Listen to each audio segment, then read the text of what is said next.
Okay, so we just watched a video on how to find lateral and total surface area on prisms. Now we're going to practice this with a cylinder. So basically with a cylinder, you notice that we have these two circles, top and bottom. So we know that they have given us our radius, and then we see that it's sitting on the circle. So we know this is our height.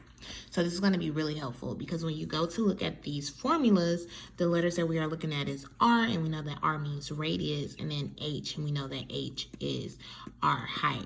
For this exercise, we are going to put here that pi equals 3. We're going to do a lot of rounding, and remember that we always our final answer, we're going to round up a little bit because pi really is 3.14, but we're just going to keep it at 3 for now. So the first thing you want to do before you solve, just like in our last video, you're going to write out the letters that you need. So again, pretty simple. All we need for this one is going to be R, and I shouldn't make that capital because that may mean something else. So R and H, and we're just going to fill in what these mean. So looking at this, the radius is 10, and the height is going to be 25. Pretty simple, not too hard. Then I'm going to go here, and I'm just going to fill in what I have. So I have 2 times 3, because that's what I'm using for pi, times 10 times 25. All of this is multiplication, so you can multiply this in the order that you like. I like to come here first and do radius times height. So when I am looking at multiplying by 10, remember you just add a 0, so I know that this is 250. I'm going to simplify this to 6. And then I'm just going to multiply this to get my answer.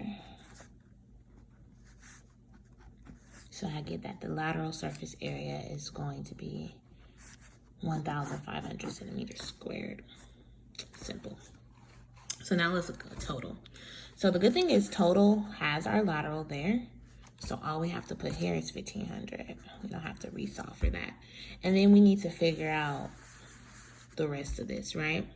So remember, our small 2 always means squared. So what that's going to mean is I'm going to multiply radius by itself. So that means it's going to be 10 times 10, which is 100.